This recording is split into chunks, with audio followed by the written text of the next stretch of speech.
it is in the contract a legal requirement. Every single time we appear on camera, this shirt is tight in the arms, but that's how I like it. There we go. We've got to get the reveal happening. It's important. It's got to be seen. It needs to happen every single time.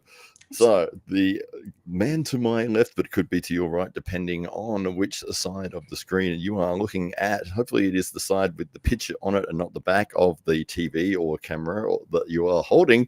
It is the co-host, the co-founder, the co-breather of air, the co-wearer of clothes. In this virtual room, it is the master of disaster, the king of sting, the Count of Monte Cristo. It is the Siberian bull. It is Thunderlips, the ultimate male. It is your friend and mine, the winner of the Dave Stockbridge of the Year Award, the illustrious award held by the illustrious man with the illustrious beard. It is none other than Dave Stockbridge. Thank you very much, Hollywood Matt Connelly. It's an absolute joy to be here with you again on Arm Wrestling Tonight. Your 5 nights, that's 5 night a week arm wrestling podcast. Thank you. So yeah, it does. It comes to you 5 nights a week. Most weeks it does. I think this week we might have done it 4 times or 3 times, but we strive for 5, and we hope you appreciate the effort that we go to each and every night in order to do that. So even when we don't do it, we feel bad about that. We genuinely do. It is great to be here with you, Hollywood Matt Connelly. We don't have a guest on tonight, but we do have a very, very, very special episode for arm wrestling fans, especially those that have been following us on the AWE Grand Prix 3 journey. It is the 85 kilo event. This is for the AWE middleweight title, but of course there is also the AWE left-hand heavyweight title to be decided at that event. But on this occasion, what we are here to discuss is the all-important seedings. We had Ryan Bowen on the podcast last night, who before giving his bold predictions as to how this event is likely to unfold, was desperate to know what the seedings are. And without that information, he was not willing to start putting down his hard-earned on who might or might not win. But of course, you are the man that sets the seedings, and so this event really does fall very firmly. The success and failure of this event falls very firmly in your hands, Hollywood Matt Connelly. The destiny of each and every athlete competing very much falls in your lap, and so it is with great responsibility that you put this seedings list together. You found the best 85 kilo athletes that the AWE could find in March 2025, and you decided to rank them, and I'm sure you got a very good explanation as to why you've ranked each and every one in the way that you have. And of course, we do have some X factors. So we do have some competitors that we haven't necessarily seen on the AWE table before. And so this, of course, makes it all the harder for a man in your position, Hollywood Matt Connelly. Can I just, before we get too much into the seedings, can I just ask you, just how have you gone with the stress and the deliberation? How have you gone when coming about this list, and how are you going emotionally recovering now that it's all over? Emotionally, it was definitely a stressful time for sure. No, it was. The only thing was that a guy at Tenapat recently, obviously his visa got rejected, and we had to find a replacement, which really was frustrating for everyone involved. Of course, Guy, especially for him and for us as well, not being able to see him compete over here. But so he was going to be my number 2 seed. That's where I had him because of but he did have the unknown factor there. But he did look, his forearm looks absolutely ginormous in that photo that he sent through. And was like, wow, this guy, number 1 in Thailand. It's hard. It was a lot of unknown factors, but I was sort of had a feeling that this guy might be right at the top of the pack. But unfortunately, he couldn't make it in. So we have got a replacement of Nick Vella, Nick, the X Factor Vella. The X Factor. That's right. I haven't seen Nick pull before, but he comes highly recommended from Brett Coots from Melbourne, the House of Pain club over there. And that was in training, and Brett said that he may have got the best of him in a couple of pins there, so which is phenomenal. So yes, slotting him into the 8 as well. We obviously have to shuffle things around, consider who's there, and a little bit of unknown factors for me. Not having seen Nick, but getting that testament from Brett obviously carries a lot of weight. Yeah, so and I guess in previous AWE events where you've said about the seedings, you've got a bit more of a track record, you've got some high degree of familiarity. In many cases, you have been on the tables with those competitors, and so at some point, so you've been able to grip up and get a feel for yourself. Now, some of those lesser known athletes in this particular lineup, you have had that chance actually to grip up with the Marty Penfolds, the not Nick Vella so much, but a number of these competitors. So you do have some very interesting insights and comparisons to make, which I'm sure would have steered you in the right direction. So we're going to really drill down. I'm sure a few of the athletes that are competing are going to jump in on the chat and want some further explanation, because your decisions here may or may not have made it a little bit harder for a couple of these competitors to find their way all the way through to the final. So they're going to want to know why, Hollywood Matt Connelly, and I'm sure you've got very, very good reasons. So it's always the man. It's actually rare that everybody knows who it is that does the settings. That normally the man that does that is somewhere in a back room, a smoky back room, just a faceless man, you might say, and who's just there running the numbers. But in this case, it's one of the most high profile individuals in the sport, and so Hollywood Matt Connelly, you're going to be held to account by the athletes and by the chat itself, I'm sure. So let's maybe start on this journey, and are we going to go bottom to top or top to bottom? It's going to have to be number 1 through to number 8, so because I can't scroll past it without revealing it. So it's going to be number 1 to number 8, and then we're going to talk a little bit more about how maybe that draw is going to play out, and maybe play around some scenarios and see what might or might not happen on the day, of course. So we'll just play around with some of those. So Hollywood Matt Connelly, I guess number 1 might have been a little easier. There is one man that kind of stands out. This seemed to be an event almost tailored for him. It's in his hometown, so he certainly has that home ground advantage. He's going to be very well rested. He is very familiar and has pulled several of the athletes on the card already. So can we reveal who the number 1 seed for the event is? Well, you can see it there. I have dragged it down on the screen. It is none other than Taryn Broad from the SA Titans Club here in Adelaide with his incredible hook. He will be a very tough man to beat, and he has wins over the vast majority of the other competitors in this field already. And so talk us through some of those moments over the last couple of years that have led you to feel that Taryn is maybe he's the top seed in this event, the top dog at under 85 kilos. Yeah, well, I mean, he's always been a powerhouse, regardless as to the weight class, and we've seen him go up to heavyweights and challenge some of the top 10 guys in the country, like Adam Laura, and get victories over him. He's had matches against Brett Coots, where even though he didn't win the match, he had a couple of moments there with a couple of little stops and little bits and back and forths with one of the top guys in the country and an absolute legend in the sport of Australian arm wrestling in Brett Coots. And just seeing his level progress over the time that I've known him at the club, to the point where, you know, you'd almost need 3 people to be pulling against him at the same time for him to get a proper workout. And is it fair to say that there's maybe 2 or 3 pound for pound strongest men in the country in this particular lineup? So and I guess one of those others is Josh Barker, and he would traditionally be sitting closer to 70 kilos than 85, but on this occasion, making that step, trying to force feed himself to get into the 80 kilo range, and really bringing himself. I guess there you got your 2 pound for pound guys, certainly at under 100 kilos, almost line ball for the first time in body weight.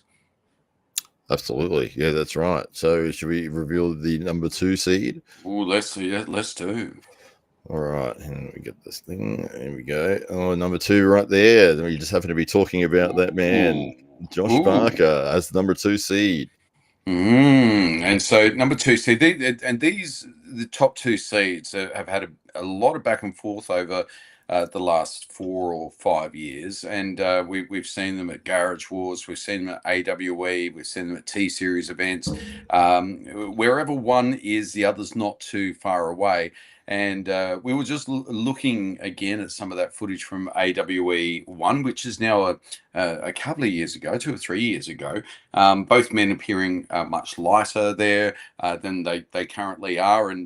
But it was very plain to see that when Josh jumps on to that press, Taran, for all of his strength in the hook, really does struggle to contain that. And it's really Josh's speed and power off the line that seems to be his advantage.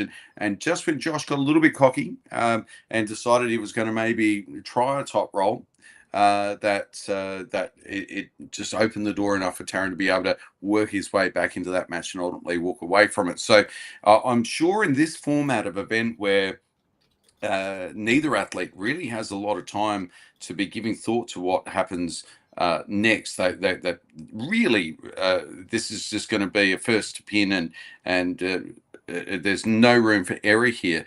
You might even say that plays into Josh's favor somewhat. Absolutely, yeah. This is the reason that Josh is seeded number 2. I mean, he's a presser. He's a lightning fast presser, and that suits tournament formats to an absolute T. If you can get a pin with just a half a second slam into the body weight on top, there's a pin, and you don't have to spend much energy trying to fight to get your cut positioning. You're trying to get outside, you're getting in a war, somebody's on your bicep, you've got to pull them back through. Now you're getting your shoulder through. All of those moments are just sucking the energy out of you. And so to have somebody with Josh's style to be able to just smash through somebody, especially if it's just one round, it's like, okay, go bang. He might make the grand final and having 4 seconds of table time.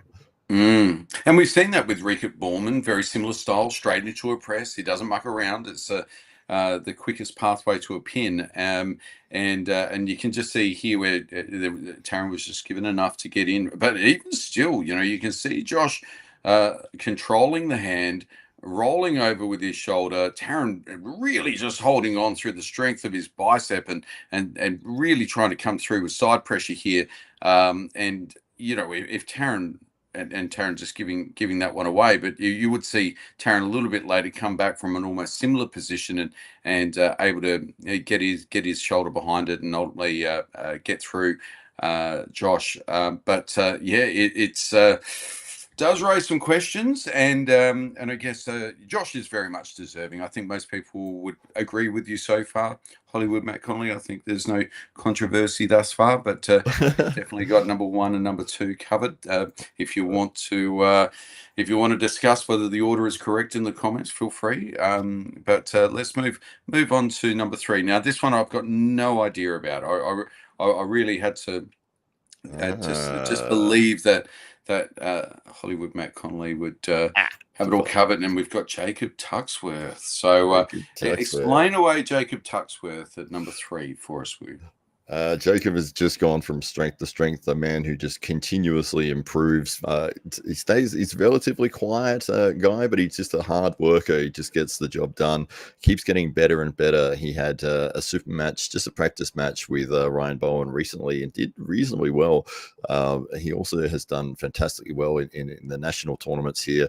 And I've seen him do amazing things on the table in recent times. So with the other competitors in this list, I think that he has the ability. He also has quite a fast side pressure hit, which he puts in every now and then in his matches as a bit of a surprise. I think he doesn't really load, he just bangs into the side, and by the time you've realized that he's done that, you're halfway to the pin pad. So he has that ability as well as his technical skill. He practices a lot on his grip setups, and you can really tell that he is making sure that he's in the absolute best position to start a match. So, yeah, I think that against the other competitors, I think that he has a really good shot. I also feel that Jacob's much more well-rounded than even the two top seeds here, whereas Josh is very much known for his press. Is what we see a lot from him. And Taron, we know he is a monster in the hook. But Jacob seems to be a lot more. He's got a few more clubs in the bag that he can pull out. So if he is up against a top roller, he's got something. He's got some ammunition for that. He's got an answer for that. If he's coming across a presser, he's got the flexibility and the utility in his game in order to adjust accordingly. So Jacob is very, very well rounded and getting stronger by the moment, as well as many people have attested here on the podcast over the last few weeks as we've been building up and getting closer and closer to this event. Yeah, absolutely. Here you can see here, this is going to be that really fast side pressure hit here, bang, straight. Didn't even go. There was no backwards at all. It was just straight sideways. I was completely not expecting that pressure. So, yeah, it's one of. I've seen him do it to a few people, and especially in tournament formats, that's almost the version of a flash. With the shoulder press, instead of using that, it's almost like a side pressure, just crazy flash weight through. And if you can pull that off a couple of times, you may get through to the later rounds in the tournament still pretty fresh. Yeah. So, very well-rounded, a very disciplined trainer. He's very, very well prepared for this event. I've just been reviewing his training videos over the last week or two, and he is moving some epic weight at the moment as well. So he's one of these guys. He almost looks normal. Like he doesn't have the huge biceps or bulging shoulders or an obviously massive forearm, but he is huge. He's very, very strong in all the areas that you need to be a successful arm wrestler. Yeah, oh, absolutely, yeah, for sure. So yeah, I think he has a great chance of going quite deep in the card. Okay.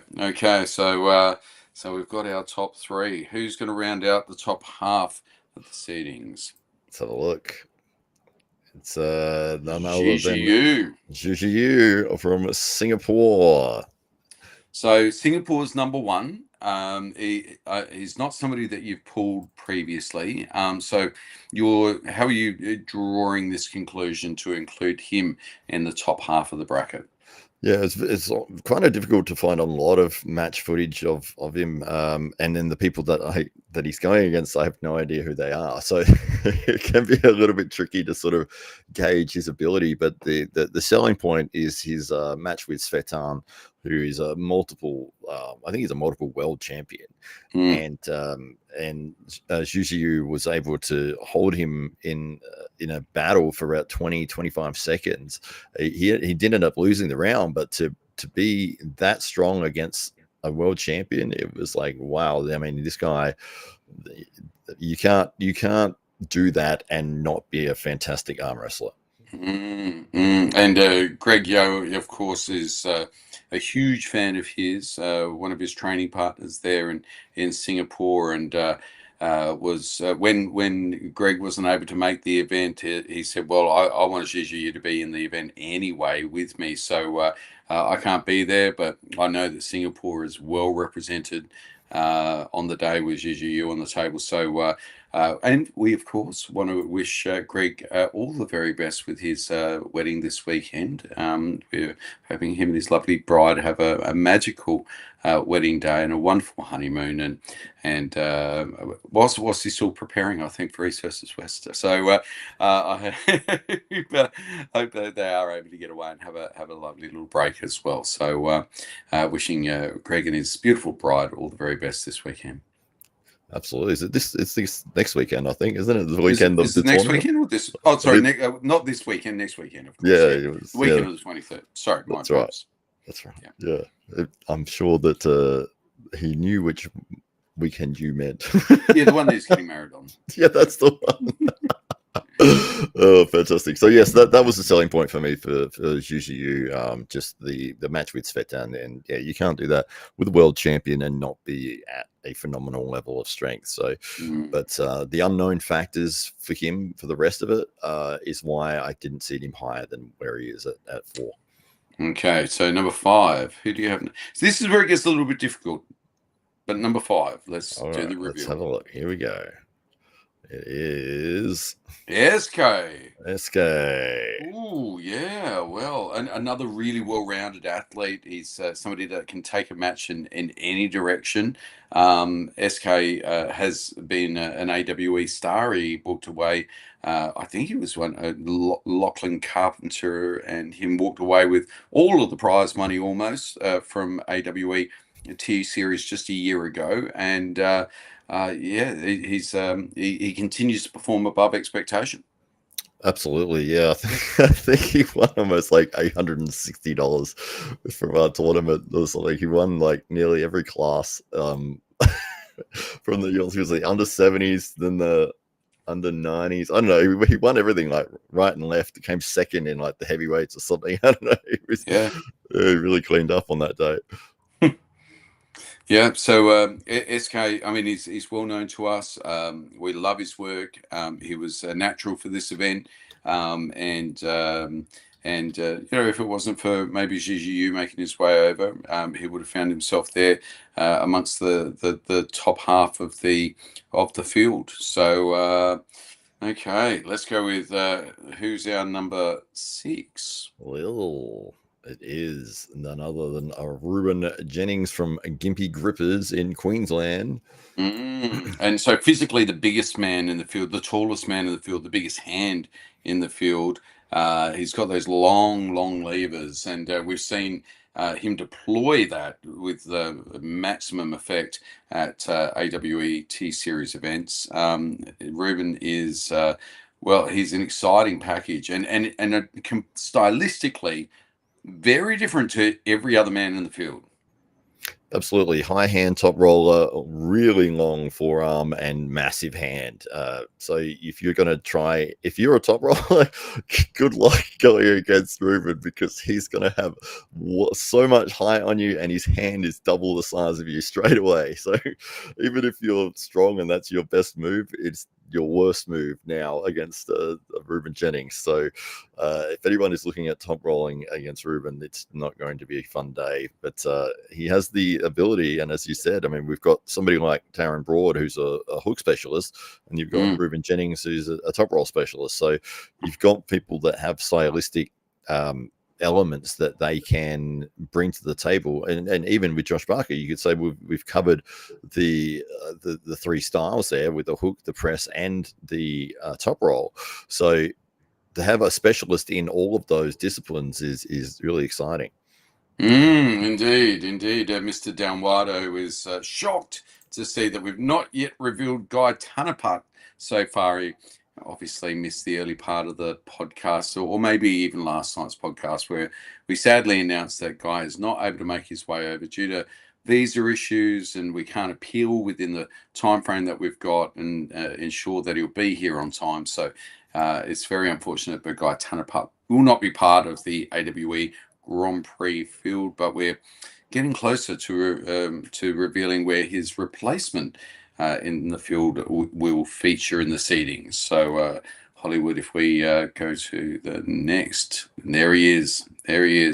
It's Nick the X Factor Vella, and the X Factor, because really, so how all of this came about was that in a post podcast chat with Brett Coots, Brett revealed to Rickett and myself that there was this epic 85 kilo puller from his club that's been his training partner, and just revealed that this particular training partner, he just gave a little bit too much away to in training, and found it very, very difficult to get back, and so almost had to concede, and if you know Brett Coots. Brett Coots has finished second in our last two heavyweight AWE events. He is pulling in this event. He's as strong as he is on right. He's even stronger on left. But Brett is a multinational open weight champion here in Australia. And to hear that there is a man capable of perhaps pinning somebody of Brett Coots's strength is just amazing. And then to hear that he's also 85 kilos. So Brett in that conversation just dropped that, you know what, you really should have got this guy involved. And it's like, well, if we knew about him, we maybe would have. And then by chance, Guy sent us the bad news about the visa issue. And the next message was over to Brett saying, how about your mate, Nick Vella? And Nick was kind enough on very, very short notice with next to no preparation other than just, pulling at the club, said, yep, I'll be there. And I'll take it out. So Nick is very much the X factor for all of those reasons, and we absolutely can't wait to see how he delivers on the table. Oh yeah, absolutely. That match is going to be phenomenal. That's going to be absolutely insane. And the X factor of Nick Vella. I mean, being a hook puller and knowing that hook is Brett's specialty, and to hear that he got through Brett on the hook is just, I mean, that's just insane. Like, I literally think I could use both my arms, and even at the level I'm at, I still don't think I'd be able to pin Brett in a hook.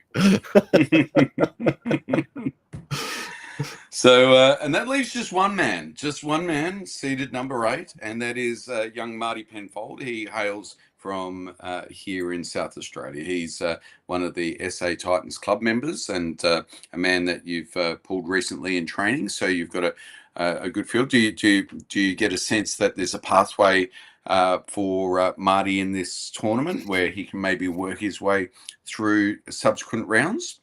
Absolutely. Let me bring up the bracket here of how the matches will look when they kick off. But for Marty Penfold, obviously he's going to be the number 8 seed, which unfortunately for him means that he will run up against Taron Broad in the first round. But this is the double elimination tournament, which means that he will drop down to the B-side bracket, and he will have another go depending on who his opponent will be. So there's a pathway for all athletes here, and there's certainly room. This is not a super match situation. These athletes it's going to be who's fast off the line, who can use all of their strength and their lanes to their benefit on the day, who's peaked appropriately for the event, and who is ready and prepared for each and every athlete that they're going to come across. But now the athletes do know who they will be facing in that very, very first round. So it is Taron Broad against Marty Penfold. It is Gigi Yu versus SK. It is Josh Barker versus Nick Vella. It's Jacob Tuxworth versus Ruben Jennings. So all of those athletes now know that is who they're up against in that first round, and I'm sure they'll be strategically working their way through. They'll be visualizing how it is that they're going to take out that first round and working on the specifics that are going to help them get there. So Hollywood Matt Connelly, before we go away, maybe we can go to the comments and see what the good people have to say. Absolutely. Let me bring that back up here so that we are not as small. There we go. All right. Yeah, so we've got some of the legends that are in the chat here. The Drew wins the race today with the classic sunglasses emoji. And well done. France McGee not even showing up. You've beaten her by an entire session. Wow. So well done. Home Gym Physique is here. So there's split personalities, the good and bad versions of Matt and Dave. What else have we got here? Ruben Jennings is here. He says, evening. Always good to see you in here, Ruben. You're coming in as our seed number. It's on the board there. 5? Number 6. Ooh, number 6. 6. Yeah. Yep. So he'll be up against Jacob Tuxworth on the first round. Mm-hmm.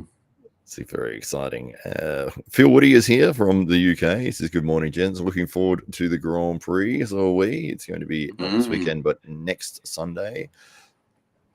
And certainly tune in. French McGee will be singing the national anthem at the event as well, the Australian national anthem, of course. Oh. We've got to also practicing the Singaporean national anthem. Right. So we'll just see how that works out for her. But yeah, she's going to do each nation's national anthem, isn't she? Yes. All 265. Yeah, just as before the first round. It's all in one song, though. Or before each round, maybe. Sylvester Stallone is here. He says, Drew. It's talking to the Drew, I'm guessing. Mr. Downwater says, oh, yes, we answered this one. No, Danapat, which was disappointing. Unfortunately, selling immigration. It's just very frustrating. We're more upset that there's no Mr. Downwater, to be honest, if we had to be honest about that. Oh, yeah. Raja D says, happy Holi. There is a celebration going on. In India, big festive season over there. I think it is. Yeah, there's something about people getting sprayed with paint or whatever. Yeah, God bless you all. Eastside Arm Wrestling, Greg Yo is here. Hello to you. And what have we got here? There's a few comments all coming in from Josh Parker. He's very excited about the draw. I think Greg has Juicy. Well, that's a weird sentence. Greg has Juicy versus Guy before. What? That's interesting.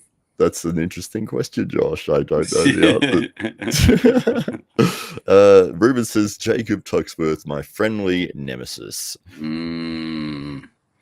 Fantastic. And he says, Greg Gio says, Svetdown felt both of them. He said, fresh for fresh, he gave Zhu the edge. Ooh, okay. Very nice. Good to know. The guy was one I was the most nervous about. Okay, yeah, so yes, unfortunately he wasn't able to make it through. Is it one win or two? It is just one pin per round moves you through. So not like the previous Grand Prix. It is one pin per round. It's like the previous Grand Prix. That's right. We're returning to AWE Grand Prix 1 rules on that one. Exactly. There you go. So yes, that's pretty much everyone has popped in, which is always great to see everybody in here. Yeah, thank you very much to everybody in the chat. Thank you very much, Hollywood and Matt Connelly. I know you really did labour over that. There's a lot to take into account, a lot of considerations, and a lot of footage to work your way through and soak in order to come about a judgment as to where all of these fantastic athletes might sit.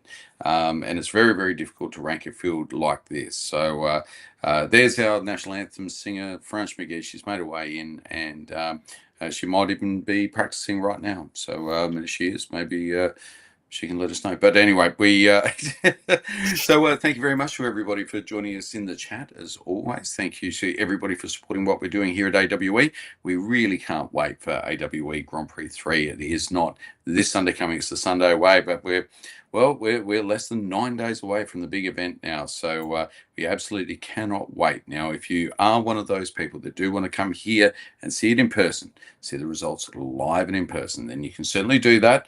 You can register now, and we can make sure that you're on the door. For those people who are AWE fans, then you can contact us directly, and we'll look after you. We'll make sure that you can get in the room, and if you're really lucky, you might be able to even shake hands with Hollywood Matt Connelly.